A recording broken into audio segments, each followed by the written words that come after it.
Hey everybody. Hope everybody's having a good weekend so far and about to start a good week. And the Lord's had me doing some pretty heavy, intense research and some studying and much prayer about the Bible prophecies and actually putting them on a timeline. So it's going to be very eye-opening. It's going to be a long broadcast. So what I think I'm going to do is just, if you'll just be patient and read what I have to put on there, it's just really important that you understand just how critical the where we are right now. We are just, very close, but I don't want to be negative, okay? It is very serious, but I just felt in my spirit that I just want to pop on and just give you some hope and encouragement because it's overwhelming, especially what I'm having to research, the stuff, the negativity and all this,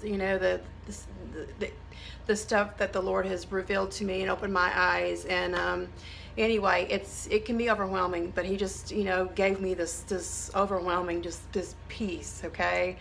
Because it does get to where, you can get caught up in that, but I just want to hop on and share that with y'all and let you know that Psalms 91 is my favorite verse in the Bible, and it's just it's amazing, and it just gives you so much hope and that He's always with you. And even knowing what's going to happen, I think there's so many out there that truly don't know. They just don't.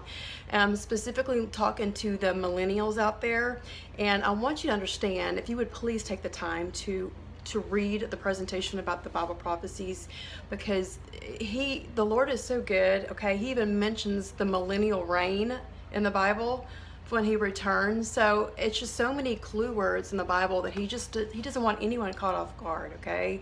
So all you millennials out there, you're just awesome, and I just want you to be, not living in the world, just to be alert. I've got 2 daughters that are millennials. I know what that's like, but I love each and every one of you out there, and I don't ever want to put a spirit of fear, but we are living in some very dangerous times, and the Lord has given me some pretty heavy duty assignments, and my eyes have been wide open to some stuff that I will be sharing, but the timing's not right yet, and He'll let me know when that is.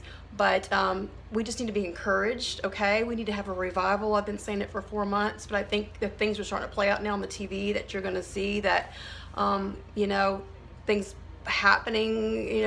There's been a lot of stuff that's not even being broadcast, and when I put the timeline of the Bible prophecies being fulfilled, I think you're really going to understand just the critical time that we're living in right now. And I urge you to please stock up on emergency supplies, plenty of water, non-perishable food. I say 6 months to a year to have all that, have all your medical, your prescriptions and stuff like that. Take a look at your your finances, and I will be doing a broadcast about that because the Lord has put on my spirit to do a broadcast about famine is at the door. So He had me prophesy the 4 sword judgments in Ezekiel, so you can look that up to see that that's how, and they all happen at the same time. So I don't mean to put a spirit of fear in anyone, but at the same time I want you to be alert and to know that what I'm speaking is the truth, because I love you, the Lord loves you. And when you see the Bible prophecies, you're just there's no way you can doubt that there's a God, because of all the messianic prophecies and His first return, how they were all fulfilled to it, just exact details, okay? And that's what's happening with the second return, okay? He doesn't want anyone caught off guard, and it's going to give you an idea of the timeline of where we are and things. I can tell you this, that the prophecies that since He revealed things to me in January the 1st, it's like a snowball effect, okay? And there's several major anniversaries. We're in a Jubilee year, okay? So if you know anything about the Hebrew heritage and all that, then it's a big year. The Lord's coming back very soon, okay? And it's a time to be happy, but it's a time to also have your eyes wide open to know that we will be facing some things, but when we're prepared, we're not going to be caught off guard. So I want you to have hope tonight. I've been studying for the last 2 days intensely and researching for what He's wanting me to do, to present, and when the timing's right I will do that.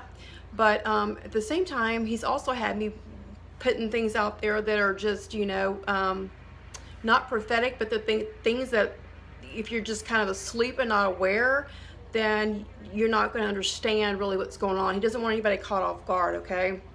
So I'm going to put links to stuff out there. The RFID chips that you millennials out there, I'm telling you, the way the Antichrist is going to work this is it's going to be a cool new technology type of thing. Everybody's going to have them, you know.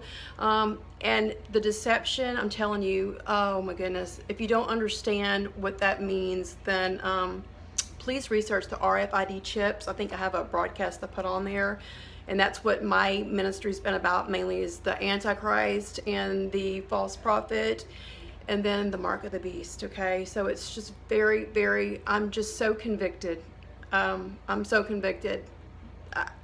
You know, when I rest, but I pray. I pray all day long, and I just pray for every soul to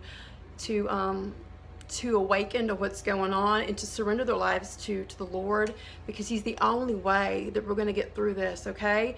But when you have the hope, you know, see the things that's been revealed to me, and you know, the destruction and all the devastation and all that I've seen. He's allowed me to see that, and to still have the hope, okay? There's nothing that you can do. That's the Holy Spirit. That is the salvation of the assurance that you can know what's going to happen, okay? You don't want anyone to perish, okay? And I'm very burdened about that, because I want you to understand the importance of what I'm saying. And when it happens, I believe it's going to just be so fast that you're not going to have time to react, okay? And it's going to be a domino effect that you're going to be traumatized. And, you know, I know what that trauma is like, and I know that the decisions you make when you're not thinking rationally, okay? And that's how you're going to be taken advantage of by the government, but the FEMA camps and the Salvation Armies and all these places that are trying to act like they're going to help you, they're not.